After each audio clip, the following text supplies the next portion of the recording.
Hello, friends. So, in the last video, we saw how the knights move, and this video, we'll be looking at how the bishops move. So bishops are another category of pieces on the chessboard. So, let's take a look at it. Okay. So, just have put up an artificial position on the board, but yeah. So, bishops move diagonally, and because they move diagonally, unfortunately, the bishops are confined to only one color of squares. So what I mean by that? So let's look at the bishop on f1. Okay.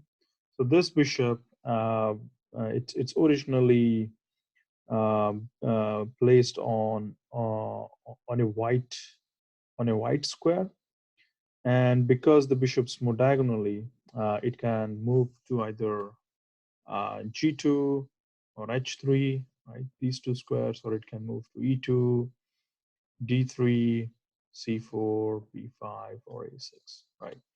And as you can see, moving diagonally means you are only moving on squares which belong to the same color, right? So let's say you move to C4. From C4, where can the bishop go? It can go to D5, E6, F7, F7, or G8. You can go to B3 or A2, B5, or A6, right? And so let's say it goes to bishop G5, then it can go to bishop E4, uh, bishop E4, sorry. It can go to bishop H7. It can go again to bishop to B1, but wherever it goes, it will only be moving through the white squares. And it's the same thing for the bishop on the black squares or the dark squares. So this bishop on C1, it can only move on the dark squares or the black squares, right? So you go to bishop B2, it can go to bishop to E5, can go to bishop to C7, can go to bishop to B6, and bishop to A7, right? I mean, wherever it goes, it is only confined to the squares that it was originally positioned on. Right? The bishops move diagonally. It moves. Both the bishops move diagonally, and it's the same thing for black bishops as well.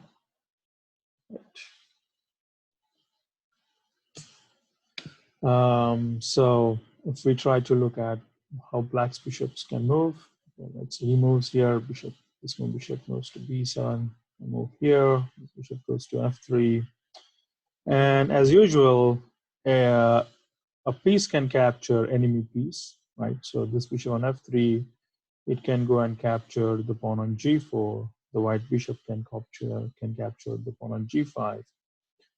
But the bishop now cannot go to d7 because it's its own piece. It cannot capture its own piece. It can only go up till e6. And okay, white can capture black's bishop. And as I said, pawn movement, like this is diagonally opposite on the adjacent file. And pawns only go forward. So black pawn can capture on e6.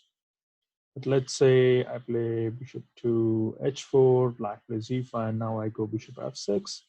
Black cannot take white's bishop because this pawn can only go forward, or it can capture forward, right? So it can either go forward or capture forward, but the pawns never go back. They will not capture backwards, or they will not move backwards. So that's why this pawn cannot capture this bishop on f6. You can protect the pawn by playing bishop d6, so that if white captures black's pawn, then black can capture white's bishop. But yeah, that's how the bishops move. And if white plays something like d4, he can move his pawn two moves because the pawn was on its original square on the second rank.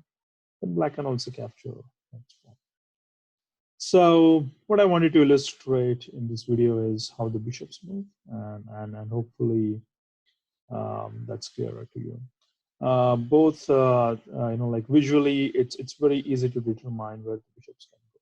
Right? So I hope the movement of the bishops is not that difficult. All right, so we'll conclude how bishops move and move on to the next piece, which are the rooks. So thank you for watching, and take a look at how rooks move.